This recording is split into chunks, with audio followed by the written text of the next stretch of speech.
कर भला सो हो भला। वीडियो अच्छा लगे तो प्लीज लाइक कीजिएगा, चैनल को सब्सक्राइब कीजिएगा।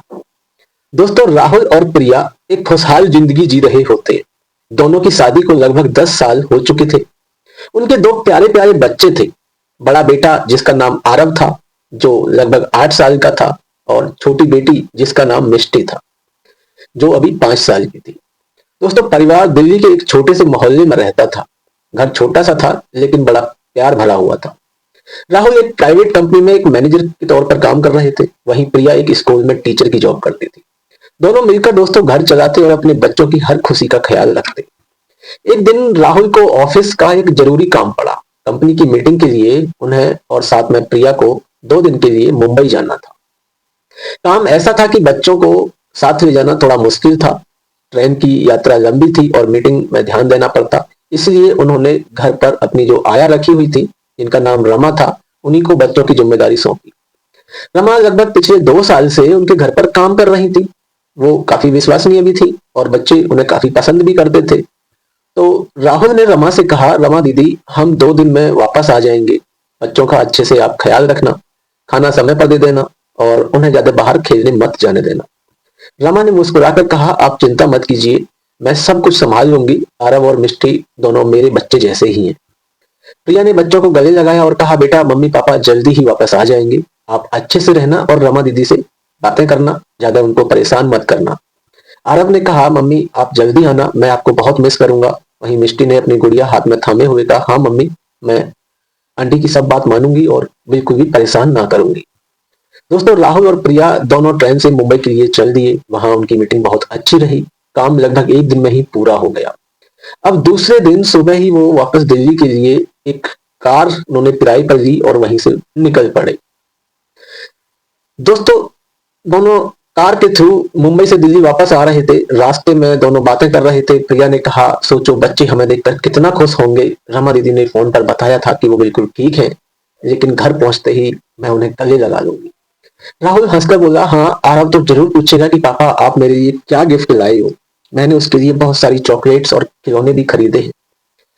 ऐसे ऐसे ही दोस्तों कार धीरे धीरे दिल्ली की तरफ बढ़ ही रही थी और शाम भी हो चुकी थी। अचानक जब वो दिल्ली के अंदर एंटर करते हैं तो कुछ दूर बाद उनको एक काला धुआं उड़ता हुआ दिखाई देता है। राहुल ने कहा, ये क्या है, लगता है कहीं जोर से आग लगी है। प्रिया ने भी खिड़की से बाहर देखा और बोली, हाँ, धुआं तो बहुत अधिक है। ऐसा लगता है कि जैसे ये आग हमारे ही मोहल्ले की तरफ हो।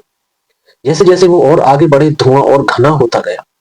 अब वो अपने मोहल्ले के मतलब पास पहुंचते हैं। राहुल का दिल जोर जोर से धड़कने लगता है। अब उन्होंने कार की स्पीड को और बढ़वा दिया कि जल्दी से, जितना जल्दी हो सके आप आगे बढ़ो। अपने मोहल्ले में पहुंचते ही वो चौंक गए। कुछ दूर पर उन्होंने देखा कि उनके पड़ोसी शर्मा जी का घर जल रहा था। आग की लपटें बहुत ऊंची उठ रही थी। बाहर लोगों की भीड़ खड़ी हुई थी। फायर ब्रिगेड की गाड़ियां भी आ रही थी, लेकिन अभी तक पहुंची नहीं थी।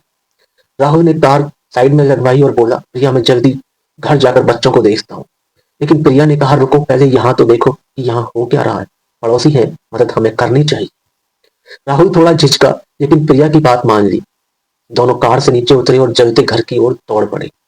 वहां का दृश्य देखकर दोनों घबरा गए। पहुंचकर देखा, दिल दहला देने वाला दृश्य था। शर्मा जी की पत्नी मीरा बाहर खड़ी बेबस होकर चीख रही थी।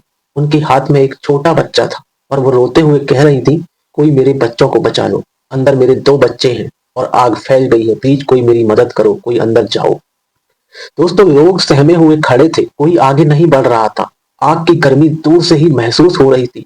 धुआं आंखों में चुभ रहा था। अब राहुल का दिल पसीज गया। मीरा की हालत देखकर उसे अपनी प्रिया और अपने बच्चों की याद आ गई। उसने सोचा, अगर मेरे बच्चे अंदर होते तो क्या होता।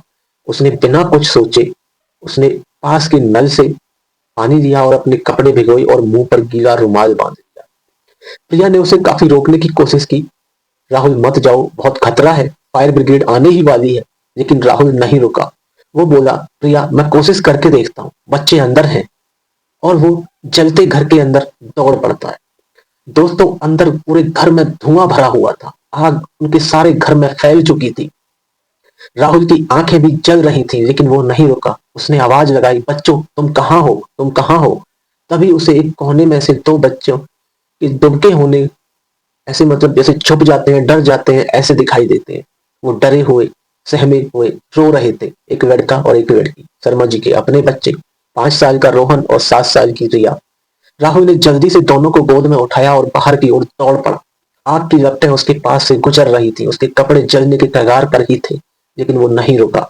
बाहर आकर उसने बच्चों को मीरा को सौंप दिया। मीरा ने बच्चों को गले लगा लिया और रोने लगी। राहुल हाँफते हुए बोला, बस यही 2 बच्चे थे ना, और तो कोई नहीं है। लेकिन तभी रोहन और रिया चीख पड़े, नहीं अंकल, हमारे 2 दोस्त भी अंदर हैं। वो हमारे साथ छुपन छुपाई खेल रहे थे। वो ऊपर के कमरे में छुपने के लिए चले गए थे। मीरा ने सुना तो वो और जोर से रोने लगी। हे भगवान, वो बच्चे कौन हैं, किसके हैं, अब कौन बचाएगा? राहुल चौंका।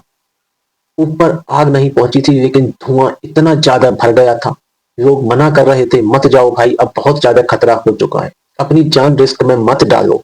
प्रिया ने राहुल के हाथ भी पकड़ लिया, बोली, प्लीज राहुल, अब मत जाओ, हमारे अपने बच्चे घर पर हैं, आप अपने घर पर चलो। लेकिन राहुल का मन नहीं माना। उसने फिर कपड़े भिगोए और फिर से अपना मुंह बांधा और बोला, एक बार कोशिश करके देखता हूँ, वो भी तो किसी के बच्चे ही है ना। वो फिर अंदर दौड़ पड़ा। इस बार वो सीढ़ियां चढ़ना उसके लिए काफी मुश्किल हो गया था। धुआं इतना ज्यादा था कि सांस लेना भी दुर्भर हो रहा था। राहुल ने आंखें मूंद कर आगे बढ़ा। ऊपर के कमरे में पहुंचा तो देखा 2 बच्चे फर्श पर बेहोश पड़े हुए थे। धुएं से वो बेहोश हो रहे थे। राहुल ने जल्दी से एक को कंधे पर उठाया और दूसरे को हाथ में पकड़ा। लेकिन दोस्तों, दोनों को एक साथ ले जाना थोड़ा मुश्किल था। उसने एक एक करके उन्हें उठाया। सीढ़ियां उतरते समय उसे लगा कि बच्चों का स्पर्श कुछ जाना पहचाना है। छोटी बच्ची की चोटी, बड़े बच्चे की शर्ट, सब कुछ अपनी तरह ही लग रही है। लेकिन समय नहीं था ये सब सोचने का। वो किसी तरह से बाहर निकला। उसके कपड़े लगभग जल चुके थे, हाथ पैरों में छाले पड़ चुके थे। बाहर आते ही प्रिया ने बच्चों को देखा तो वो चीख मारकर रो पड़ी। राहुल ने बच्चों को कंधों से उतारा तो उसकी आंखों आंसुओं से भर आई। ये तो उसके अपने बच्चे थे, आरव और मिष्टी। प्रिया दौड़ी आई और दोनों को गले से लगा लिया। मेरे बच्चे, तुम यहाँ कैसे? राहुल खुशी और हैरानी से बोला, भगवान का शुक्र है। बाद में पता चला कि क्या हुआ था। रमा बच्चों को घर पर छोड़कर अपनी सहेली के साथ बाजार चली गई थी। उसने सोचा था सिर्फ आधा घंटा ही लगेगा, कुछ सामान ले आती हूँ। लेकिन बच्चे घर पर बोर हो रहे थे। आरव ने कहा, चलो पड़ोस में रोहन के घर खेलने चलते हैं। वो चुपके से शर्मा जी के घर चले गए। दोस्तों, वहां रोहन और रिया के साथ वो छुपन छुपाई खेल रहे थे। तभी रसोई में रखा गैस सिलेंडर लीक हो गया और अचानक से घर में आग लग गई। और आग इतनी तेजी से फैली कि थोड़ी ही देर में पूरे घर में आग लग गई और बच्चे ऊपर जाकर छुप गए थे। रमा जब वापस आई तो घर खाली पाया और मोहल्ले में आग की खबर सुनी तो वो दौड़ कर आई। लेकिन तब तक राहुल बच्चों को बचा चुका था। अब फायर ब्रिगेड की भी गाड़ी आ चुकी थी और आग पर काबू पा लिया था। लेकिन शर्मा जी का घर नहीं बच सका था। शर्मा जी का घर लगभग सभी कुछ जल चुका था। लेकिन शुक्र है कि उनके बच्चों की जान बच गई। मीरा ने राहुल के पैर छुए और कहा, आप मेरे लिए भगवान हैं, आपने मेरे बच्चों को बचाया है। राहुल ने कहा, बहन जी, मैंने तो सिर्फ इंसानियत निभाई, लेकिन पता है अनजाने में मैंने अपने बच्चों को भी बचा लिया। प्रिया रोते हुए बोली, तुमने सही कहा था, कर भला सो हो भला। दोस्तों, इस कहानी से हमें क्या सीख मिलती है?